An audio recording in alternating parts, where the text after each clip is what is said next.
Hello, lab experts. Welcome to the Diagnostics podcast. In today's episode, we're going to talk about the myth that medical laboratory science is inferior to medicine. It's maybe one that you've heard in the past. I don't know how common it is in the whole world, but today we're going to talk a bit about Nigeria. In order to discuss that, we are here today with a medical laboratory science student, Princess Chinelo Noble. How are you doing today? I'm fine, thank you very much. How are you? I'm fine too. Tell us a bit about yourself. Okay, I am, like you mentioned, my name is Princess Chinelo. I am a medical laboratory science student of University of Nigeria, Enugu campus, or as many will know, University of Nigeria and Suka. I enjoy singing. I'm passionate about global health, advocacy, research, as well as leadership in global health, just strengthening of the global health system in general. How come you wanted to talk about this, what will I call it, myth though, that medical laboratory science is inferior to medicine? Where did the idea come from? Well, it's actually a very long story. I like I'll long shorten it. stories. I I applied to gain admission into school 3 times, and Okay. that was because I kept applying for medicine. I really really wanted to be a doctor. I mean, from small, it was a very big dream. I wanted to be a doctor. When I was fresh out of high school, I applied for medical school, right? And I was rejected because my score was low. The following year, I studied harder. I had a really, really, really high score. I was very confident that I was going to get into medical school because that was one of the criteria for getting into medical school. You need to have a really, really high score. So I had a really high score. I was very confident. Unfortunately, I didn't still get in, and that Mhm. broke me. Right, that completely shattered me, shattered my dreams. I was completely discouraged. Then the following year, I had to try it again. A cousin who was already a doctor just told me to why don't you just try applying for something close to medicine, maybe nursing, med lab sciences, physiotherapy. Now I had to study extensively on what I really wanted because the options were a lot, right? So after much study, I was really, really interested with med lab science. I was hooked. I just loved the course. I mean, it was the next alternative to medicine for me. And then I got in. I was admitted just one attempt. And when I got into school, there was still this inferiority mindset that I had compared to medical students because I felt I wasn't doing the main thing. I wasn't doing medicine, which was the main thing. And so therefore I kept eyeing them. I was still feeling bad, despite the fact that I was already in med lab sciences. I badly wanted to get into medicine, but that was before I knew the good in med lab sciences, right? I didn't know the value of my course. But eventually, as time went on, as I studied, as I did my research, I found that I'm actually sitting in gold and I didn't know it. I'm actually in the real thing, but I didn't Mhm. just realize it. Okay, so med lab sciences has a beauty of its own, and I've come to appreciate it in the long run. Thank you. Going back a bit, the after your second attempt where you got the high score but you weren't able to get in, uh, what was the reasoning? Like, were you given any reason behind that? Like, what were some of the other criteria that they were looking for back then? Do you have any idea? Well, I honestly I don't know. I don't All know. right. These things, they have how it works. Getting into medical school requires beyond your score. You need to. It's really sad, but you need to know someone. You need to be connected. You need to beyond your dreams, beyond you just Yeah. wanting to be a doctor. It's a very very competitive course, right? Nobody Yeah. just gets into medicine just like that. And Okay, I so see. even if you have a high score, there are other factors that may play a role in you not getting it. And I guess those are the factors that just came to my disadvantage. Now, while you were speaking, I was thinking maybe one of the reasons that people, when they get into other fields like medical laboratory science, they think it's a bit inferior. Maybe it's just because for the longest time they were trying to get into medicine. So I'm guessing it's probably the same for, say, people who maybe wanted to get into medicine, but eventually maybe go into something like business or anything else at one point, because if it's something you have been working hard to get into your whole life, then if you don't get into it, I guess at some point it's almost like okay, I wasn't able to do that. I am able to do this, but is this as good as what I wanted to do before? Maybe it's also part of the thing. Yeah. What did you like most about medical laboratory science? You said you got hooked. You started looking into it, you started practicing, and then you really got interested. What it is that pushed that interest to the level it is? Okay, I'll start by saying I didn't initially like med lab science. Like I mentioned, I saw it as an alternative to the real Mm-hmm. thing, which was Yeah. medicine.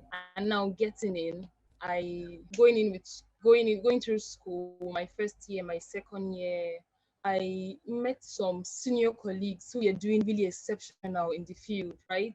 And one of the factors that also made me not like mid lab science is that whenever we went for postings, whenever we went for our clinical postings at University of Nigeria Teaching Hospital, the lab scientists working in the lab looked very unhappy, right? They were just there to maybe just work, earn their money. They were just sitting around doing lab tests from morning till night, and that was really, really boring. I didn't want to Mm-hmm. do that at all. I felt that if you all are just sitting here, working, looking unfulfilled, looking unhappy, I wouldn't want to be associated with that. So many factors actually contributed. But looking forward, I saw senior colleagues that were doing really exceptional in the field.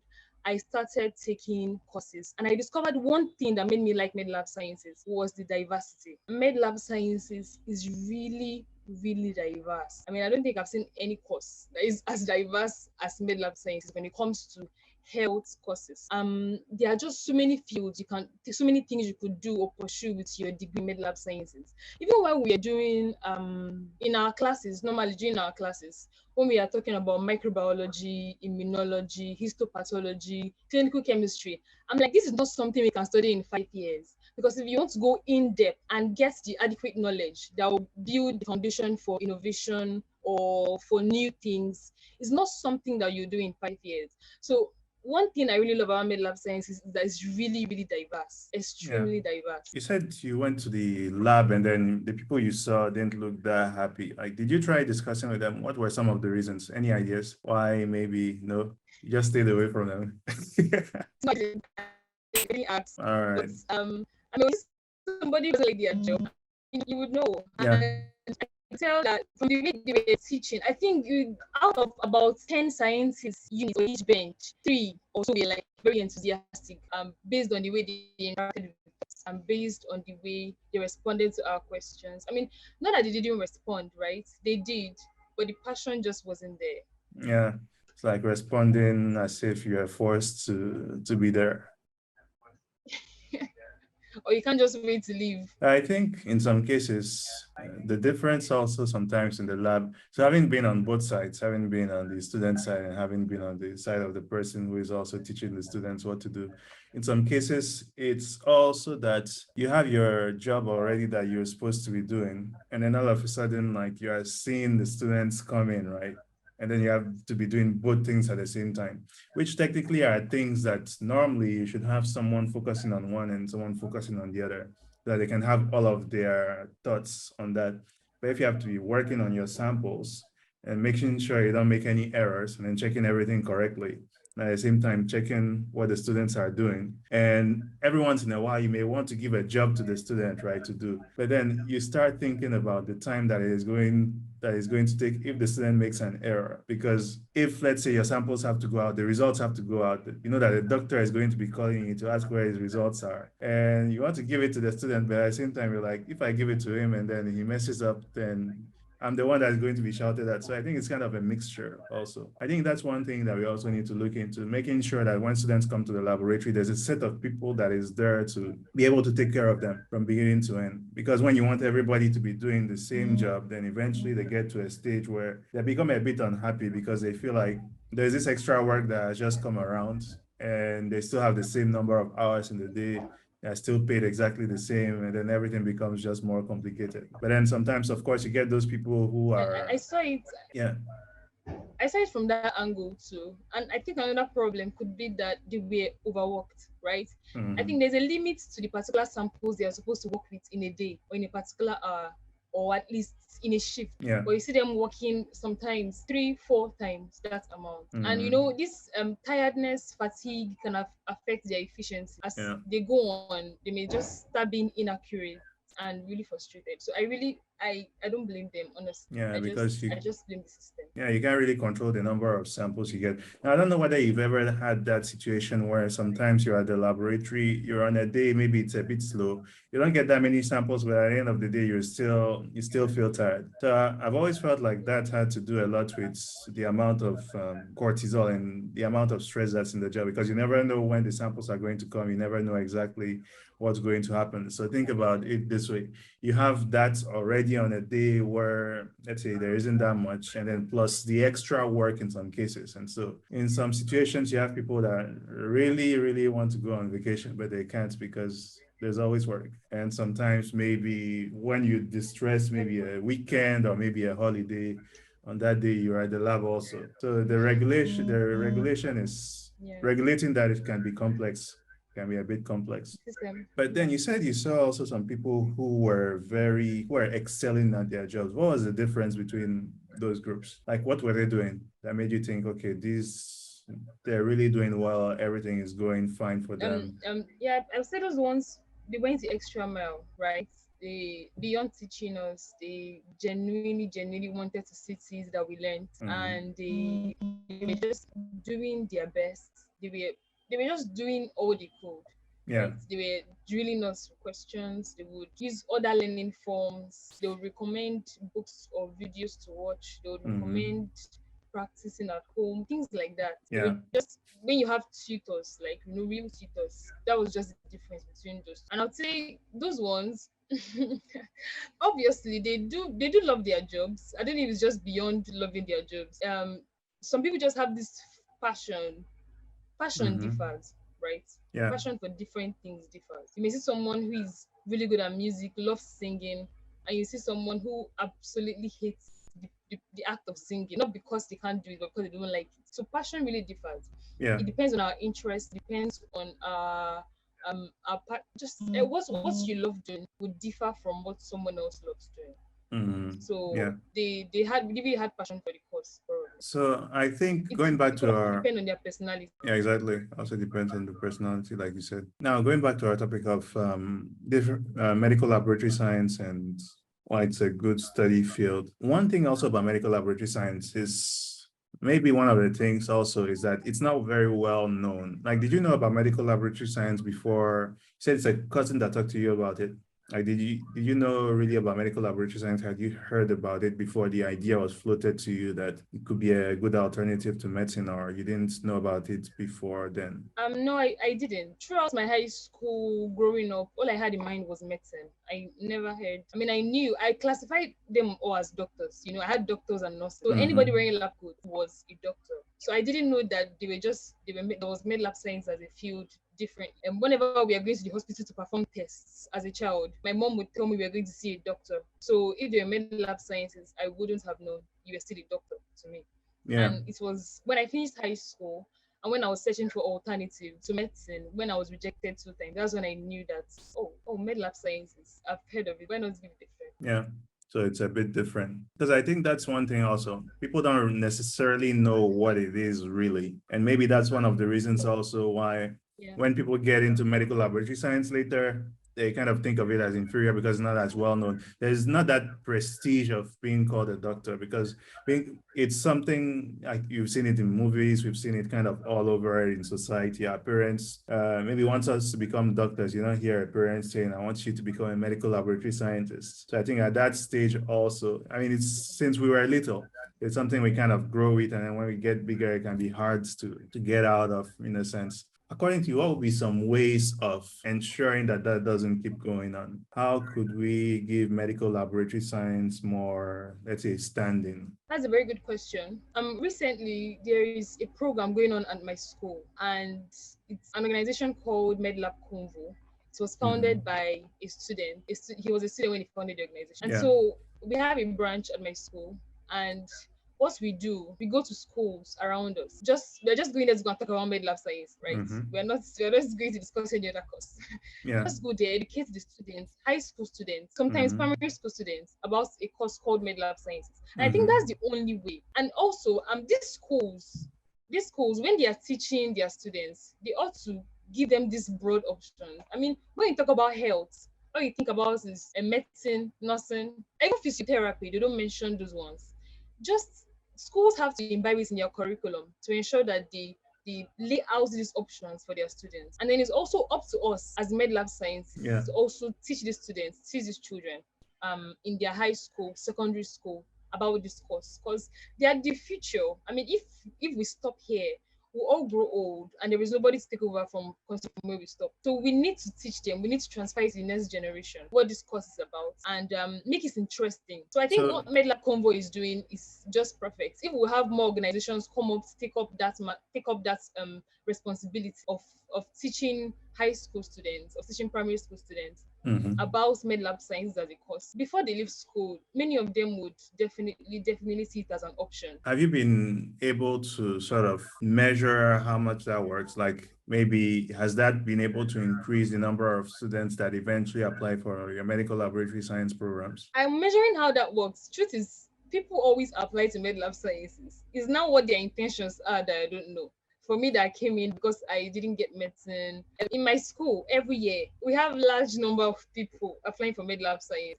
A Okay. whole lot. Some even can't be taken in. So Hmm. people always apply. The truth is, what are their intentions? Many of them just want to get their degrees and go ahead and do whatever they want to do with their lives, and they don't really want to practice. But Yeah. however, this teaching schools, teaching the younger generation, teaching high school students would not just increase the number of those applying, it will increase the number of those who are going to practice, it will increase the number of those who are going to be the future of the profession. Because applying is one thing, coming out of school and being ready to apply all that you've been taught is another thing. People who apply are a whole lot, but how many are retained in the profession when they finish school? So this method of teaching younger generation, high school students and primary school students, would may not influence those applying, but it definitely influence those that will be retained in the profession, those who will stay here and move the profession forward. So let me push back a little bit here. Well, not really push back, but take it in a slightly different direction. So yes, people are applying, but what I'm wondering, so same thing here, same thing in Benin Republic. Lots of people apply to medical laboratory science. Universities sometimes don't have correct quotas in the sense that when people finish, the supply of people that want to do the jobs is higher than the amount of jobs that they can actually get. And so in reality, you have people that may want to work within the field, but they don't necessarily have the amounts of jobs available in order to be able to work within the field. Or sometimes they finish and then that's when they start realizing what medical laboratory science is really about, because maybe before then they were not like in a lab proper. Or maybe they were in a lab, but maybe they were treated as interns. It's not necessarily the same level of work. It's not necessarily the same level of responsibility they are given when you're a medical laboratory scientist as opposed to when you're an intern. And maybe you have to come on holidays, you have to come during vacations, you have to come on weekends, and you have the night shifts, you have day shifts. Some people, they don't necessarily realize what it is about until they get in the field, and they don't necessarily realize the routine aspect of it. Yes, you get different kinds of samples, different kinds of patients, but what you are doing, the way you do the test, aside from when you have problems and then you have to troubleshoot, there's a similarity to it. And people don't necessarily get that until they're in the job. And then after a while, they start saying that they are, how I put it, that they are getting bored. So maybe one thing we should also try and do is, but I think in Nigeria at least there is, well, the only, you have that program where you have to spend a year in the lab, but the only thing is that is usually after you're done with your degree, right? Okay, you're talking about realizing the value in the profession when you eventually when you're done. Mm-hmm. I myself wouldn't have realized the value in the profession, mentorship, if not for senior colleagues I look up to and who are already breaking ground in the profession, who I look up to and I see, oh my goodness, I can actually do something good with this profession. So this is when our mentorship comes to place, right? When we're in school as undergraduates, senior scientists, those already in the system, those who are already thriving, should ensure that you're not just working, you're not just breaking ground and then nobody's following you right behind. We need this is where mentorship plays a role. I mean, as an undergraduate, we need mentors. We need mentors who are already in the system. We need mentors already on the bench, we need mentors already working, we need mentors in public health, we need mentors in business, because as diagnostic science, you may have difficulty navigating through each of these aspects. You don't have somebody mentoring you. So when you leave school and you see that I didn't make most of this profession, definitely you won't be happy. But it's not too late to start. It's not too late to start to unlearn and start to relearn all that you need to know. Because being stuck somewhere where you're not able to fully use your gifts, or where you're not able to fully use your knowledge, being able to fully use your thinking, or being able to innovate is one of the most frustrating things you can do, right? So when you now live and you realize that you missed out on the juicy part of the question, I don't think it's too late to start. If you're still an undergraduate and you're yet to finish school, good and fine. Find those you can follow. Find those who are already breaking ground in the profession. Follow them. If possible, get them to mentor you. It's not so easy to ask someone to mentor you, but you can start reading widely about this course, about the different aspects. Find a niche down, and then find a mentor. If you're done with school, it's not too late to start to unlearn. I mean, unlearning and relearning is one vital skill that we need to learn. It's a very, very important life skill. So you need to unlearn what you knew, and relearn and put into the system again. I don't think it's ever late for anybody. Yeah, I was saying, so yeah, that's very true. At some point, you need to be able to assess yourself and then figure out what exactly is happening within within your career. And if things are not going the right way, then that means you need to change something in every case. And it doesn't hurt to try, because at least you keep moving forward. Now, we talked in a couple different places about seeing some of your seniors breaking ground within the field, and that inspired you to take it a lot more seriously.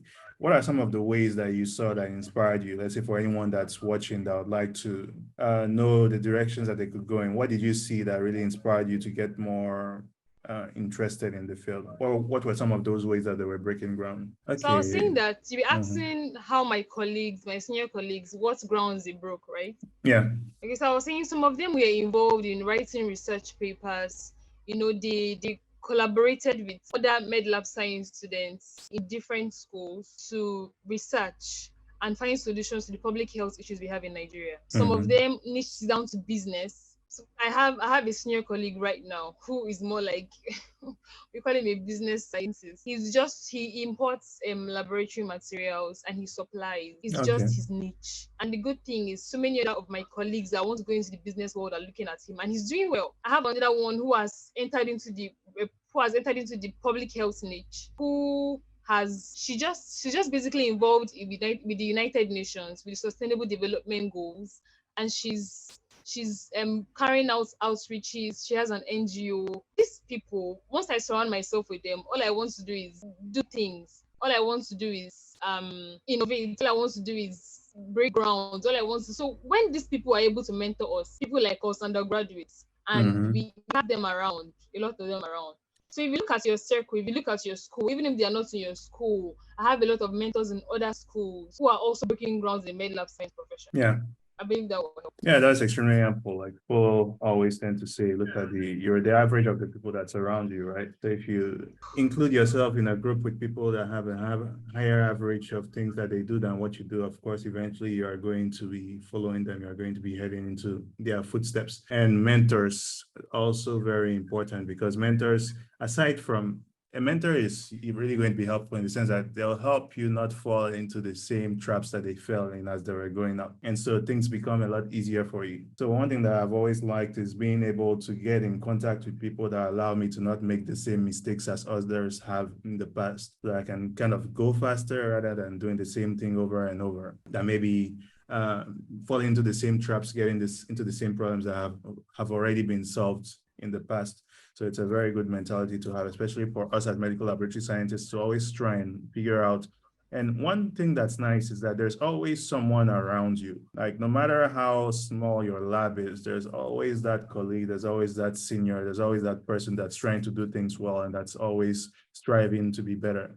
Usually those are the people you have to follow. And as you keep going, you are of course going to get better. So tell us, Would you have any final words for anyone looking at this podcast as far as medical laboratory science and why they shouldn't think of it as less than any other field? My last advice to anybody watching this podcast now, to thrive as a lab scientist, to really do well in this profession, you need to look beyond bench science. You need to look beyond just if, as early as possible. Try to look beyond just working on the bench. You see, med lab sciences is just too diverse for that. Med lab sciences is the crossroad between health, between tech, between any niche you find yourself in the corporate world, you can do it in med lab science. So just look beyond the bench. If possible, pick up the skills you need and to live above to live above an average med lab scientist. Think outside the box. Feel free to innovate, right? Just try as much as possible to look towards any form of self-development that you can and innovate. Just look beyond the bench Yeah. and you get the best out of this. So lab experts, you heard it here today. Look beyond the bench and you'll get the best out of the medical laboratory science profession, whether it's looking into specialties that you could get into like parasitology, virology, or it's looking into other fields, adjacent fields that you could go into like medical engineering, or whether it's public health. A couple of different fields are fields that,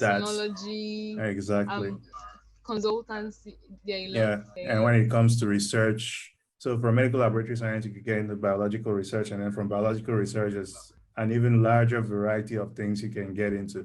So it's a very wide field. It's not necessarily that you have to be behind the bench in order to be able to do the work. You could even be in the area of advocacy. So we need a lot of that these days.